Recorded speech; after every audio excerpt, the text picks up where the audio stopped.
Imagine you're in the 1940s. You look up at the sky, and instead of birds, you see planes, lots of planes, giant flying tanks, buzzing death machines, and pilots pulling off stunts so insane they'd make Top Gun look like a Sunday picnic. World War II wasn't just fought on land and sea, it was the first time the skies truly became a battlefield. From dogfights to bombing raids, airplanes weren't just cool toys, they were the game changers of the war. Today, let's talk about the different types of World War II aircraft, the roles they played, and why you definitely wouldn't want to be in the middle of a dogfight with a Spitfire on your tail. First up, fighters, the sports cars of the sky. Fast, agile, and built for one thing only, taking out the other guy before he takes out you. The British gave us the legendary Spitfire, sleek, beautiful, and responsible for winning the Battle of Britain.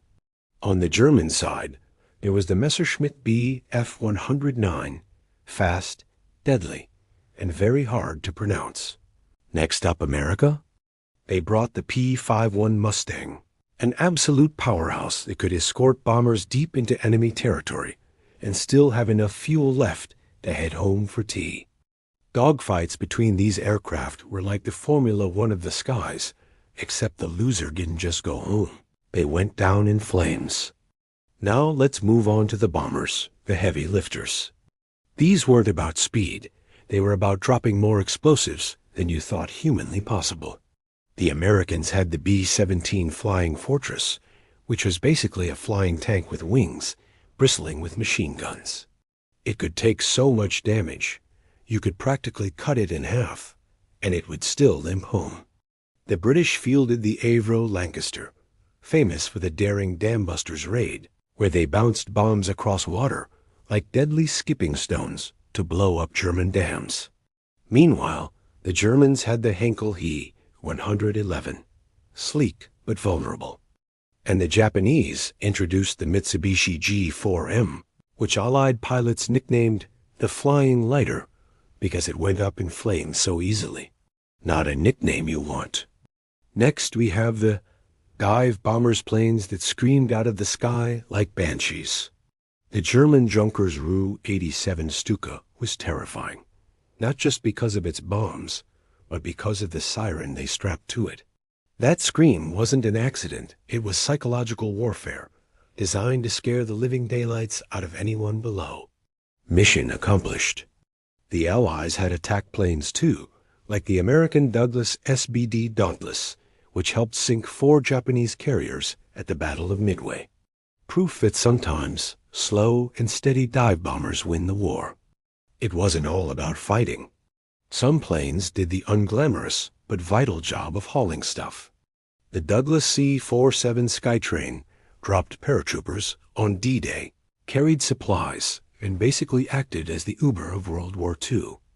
Without transport aircraft, you don't get soldiers, food, or ammunition where they need to be. And good luck winning a war on an empty stomach. By the late war, technology went into overdrive. Enter the jet age. Germany rolled out the Messerschmitt Me 262, the world's first operational jet fighter. It was ridiculously fast and way ahead of its time. But here's the problem. They introduced it too late.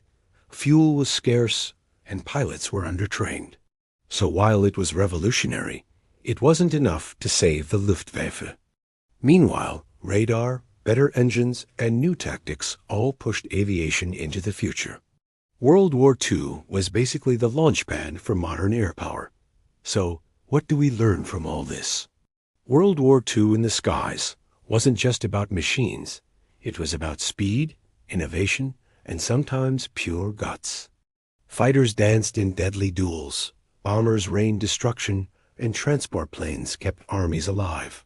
And while some planes were legends, others were flaming disasters literally. This is us.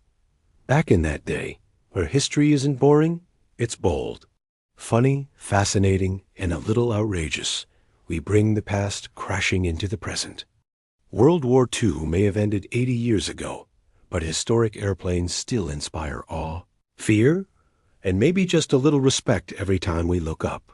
If you enjoyed this flight through history, hit like, subscribe, and join me for more stories where history really does take off.